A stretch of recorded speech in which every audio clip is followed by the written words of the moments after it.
Good morning guys, আজকে হলো Sunday. আজকের ব্লগটা তোমাদের সাথে বাংলাতেই শুরু করছি। খুব ইচ্ছে হলো আজকে তোমাদের সাথে একটু বাংলাতে কথা বলি। তোমরা সকলে, আশা করছি সকলে ভালো আছো।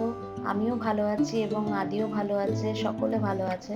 সকালবেলা আদি ঘুম থেকে উঠে পড়তে বসে গেছিল এবং আমিও রেডি হয়ে মানে স্নান করে সমস্ত বিছানা রেডি করে আদিকে ব্রেকফাস্ট করিয়ে পুজো দিতে চলে এসেছিলাম। দেখো, এটা আমাদের তুলসী মঞ্চ। তুলসী মঞ্চতে আমরা প্রত্যেকদিন জল দিই। তুলসী মঞ্চ আমাদের দুটো আছে, একটা এই ঘরে মানে আমার শোয়ার ঘরে, আরেকটা অন্য ঘরে আছে আদির পড়ার রুমে। আমার ঠাকুর ঘরটা আজকে তোমাদের সাথে একটু শেয়ার করছি। ঠাকুর ঘরটা ছোট হলেও না, ভীষণই সুন্দর এবং স্নিগ্ধ আমাদের ঠাকুর ঘরটা। এখানে প্রত্যেকটি ঠাকুর তোমরা পাবে, শিব ঠাকুর থেকে শুরু করে গণেশ ঠাকুর, লক্ষ্মী ঠাকুর, সরস্বতী ঠাকুর, এমনকি রামকৃষ্ণদেব, সারদা মা যার দীক্ষিত আমি, তার ফটোও রয়েছে। বৈষ্ণব মাতা আমাদের কুলদেবী, তার ফটো আছে। এরপরে পুজো করে আমি স্নান তো আগেই করে নিয়েছিলাম, কিন্তু চুল আঁচড়ানো বা স্কিন কেয়ার কোনোটাই হয়নি, তো সেগুলো করছিলাম, রেডি হচ্ছিলাম।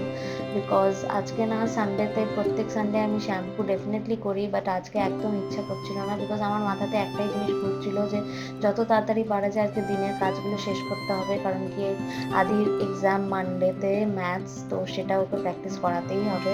তো স্কিন কেয়ার করে ওর বাবাও চলে এসেছিলো ততক্ষণে, সেও স্নান করে রেডি হয়ে গেছিলো এবং আমাদের খাওয়া লাঞ্চ অলমোস্ট কমপ্লিট করে আমরা একটুখানি রেস্ট করতে গেছিলাম। তা তোমাদের সাথে একটুখানি গতকালের মানে স্যাটারডেতে আমরা বিকেলবেলা একটু সাউথ সিটি গেছিলাম, সেই ক্লিপসগুলো শেয়ার করে দিচ্ছি। ভিডিও করাই হয়নি, কারণ কি হঠাৎ করে ডিসাইড হয় যে কিছু জিনিস কেনার আছে, তো সেটা কিনতেই চলে গেছিলাম। এবার দেখো, আজকে বিকেল 5টার সময় এই মহারাজ খেলতে খেলতে ঘুমিয়ে পড়েছেন। তেনাকে আমি বলেছিলাম যে তুমি দুপুরবেলা একটু পড়াশোনা করে খেলে নাও, যাতে তুমি বিকালে উঠে পড়তে পারো। তো সে খেলতে খেলতে ঘুমিয়েই পড়েছে। তারপরে আধ ঘন্টা ঘুমিয়ে ঘুম থেকে উঠে আবার তাকে নিয়ে পড়তে বসানো হয়েছে।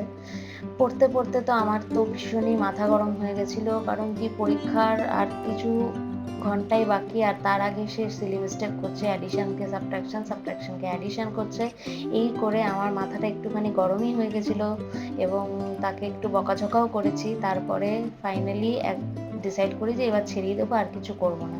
কারণ কি আমার আরও কাজ বাকি ছিল, যেমন প্রচুর জামা কাপড় পড়েছিল, সেগুলো ধুতে দেওয়ার থাকে। নর্মালি না আমরা বিকেলবেলা বা সন্ধেবেলাতেই তার জামা কাপড়গুলো দিয়ে দিই বা রাত্রিবেলা দিয়ে দিই মেশিনে, কারণ কি সকালবেলা মাসি আসলে সেগুলো তাহলে সকালে যে রোদটা আছে না, সেই রোদে তাড়াতাড়ি শুকিয়ে যায়।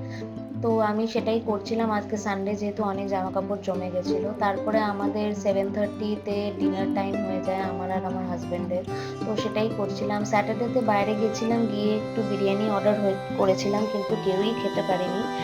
তো সেই বিরিয়ানিটাই রয়ে গেছে, অলমোস্ট 1 প্যাকেট বিরিয়ানি ছিল। তো সেটা বিকাল বা রাত্রিবেলা আমি আর কিছুই আলাদা করে প্রিপেয়ার করিনি ডিনারের জন্য।